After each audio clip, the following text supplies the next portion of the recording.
नमस्कार, भाग्यश्री रेसिपीजमध्ये मी भाग्यश्री तुम्हा सर्वांचं खूप खूप स्वागत करते। आपण आलू पराठा, मेथी पराठा, पालक पराठा बऱ्याच प्रकारचे पराठे बनवून खात असतो, पण आज आपण अगदी वेगळ्या पद्धतीने पराठा बनवणार आहे, जो लहानांपासून मोठ्यांपर्यंत सगळ्यांना आवडेल। तर या पद्धतीने आपण पराठा कसा बनवायचा ते बघूया। बनवायला सुरुवात सगळ्यात अगोदर आपण इथे 1 वाटी गव्हाचं पीठ घेतलेलं आहे। ज्या वाटीने आपण गव्हाचं पीठ घेतलं आहे त्या वाटीनेच अर्धी वाटी मैदा घेतलेला आहे। जर तुम्हाला फक्त मैद्याचं बनवायचं असेल तरी तुम्ही बनवू शकता, किंवा गव्हाचं पीठ देखील फक्त वापरू शकता तुम्ही। त्यामध्ये आता आपण चवीपुरतं मीठ घालून घ्यायचं आहे। त्यानंतर आपण यामध्ये घालणार आहोत चिली फ्लेक्स। अर्धा चमचा चिली फ्लेक्स मी यामध्ये घातलेले आहे। त्यानंतर आपण यामध्ये 2 छोट्या पळ्या तेल घालून घेणार आहोत आणि थोडंसं पाणी घालायचं आणि मळून घ्यायचं। हे जसं आपण चपातीसाठी पीठ मळतो अगदी तसंच मळून घ्यायचं आहे पीठ। पिठामध्ये एकदम पाणी घालायचं नाही आहे। खूप छान असा टेस्टी नाश्ता बनतो। पीठ मळून होत आलेलं आहे आणि सगळ्यात शेवटी देखील आपण थोडंसं तेल घालून घ्यायचं यावरती आणि पुन्हा तेलासोबत कणिक छान तुम्ही बघू शकता, ज्या पद्धतीने आपण चपातीसाठी कणिक मळतो त्याच पद्धतीने मी इथं पराठ्याला देखील कणिक मळून घेतलेली आहे।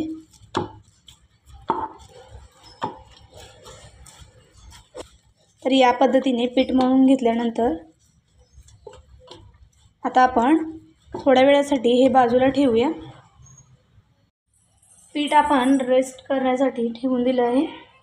तर आता तुम्ही इथे चीज घेतलेला आहे। चीज असं छान खिसून घेतलेलं आहे मी।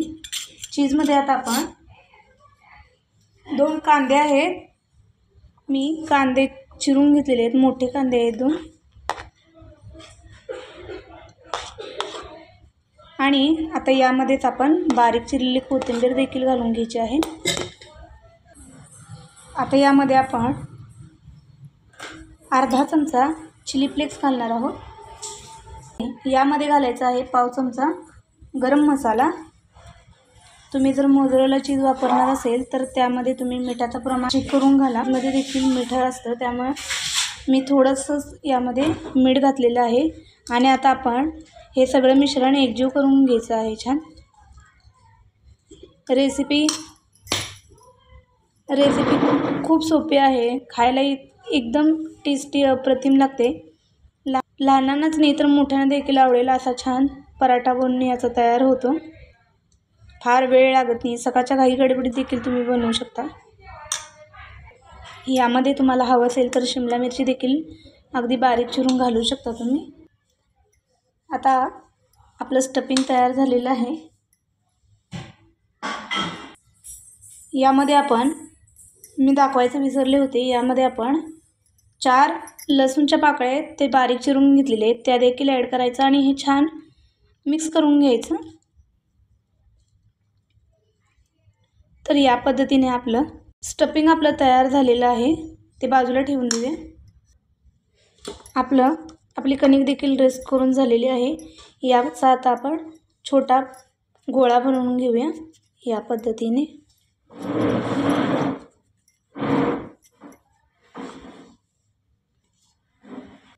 याला मी थोडंसं तेल लावून घेतलेलं आहे आणि याची पातळ अशी पोळी लाटून घ्यायची।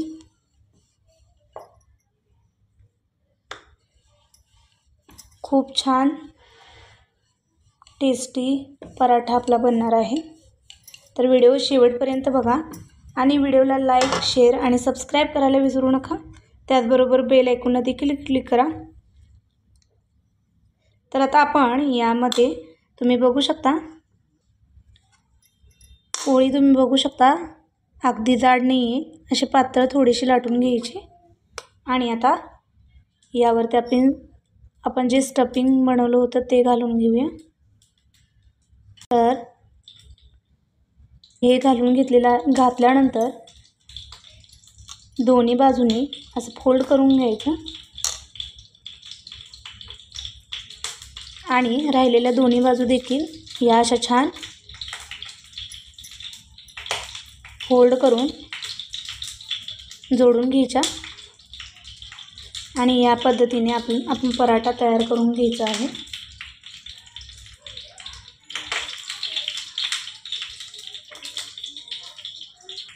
आणि पराठा थोडासा आपण हलक्या हाताने असा प्रेस करून लाटून शकता। किती छान आपला पराठा नाश्ता आपला तयार झालेला आहे। या पद्धतीने मी दुसरी पोळी देखील लाटून घेतलेली आहे, त्यामध्ये देखील स्टफिंग भरते। आणि आता आपण पुन्हा फोल्ड करून घ्यायचं आहे या पद्धतीने। दुसऱ्या बाजूने देखील आपण असंच फोल्ड करून घेणार आहोत।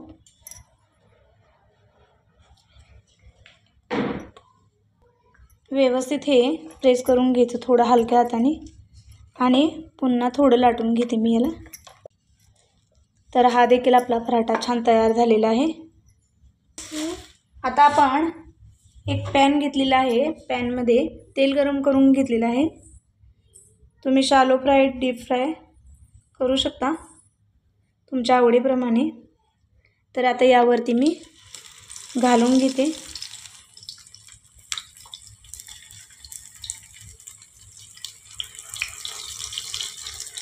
आणि दोन्ही बाजूनी छान आपण कलर चेंज होईपर्यंत भाजून घ्यायचं आहे। हे एका बाजूनी छान भाजलं गेलेलं आहे। आता याला आपण दुसऱ्या बाजूने देखील छान भाजून घेऊया। तुम्ही बघू शकता किती छान मस्त दिसतोय पराठा आपला। तर असाच छान दुसऱ्या बाजूने देखील आपण भाजून घेऊया।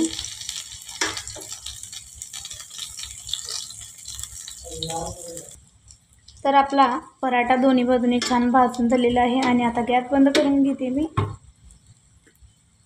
तर फायनली आता पराठे आपण तयार करून घेतलेले आहेत आणि आता डिशमध्ये काढून घेते।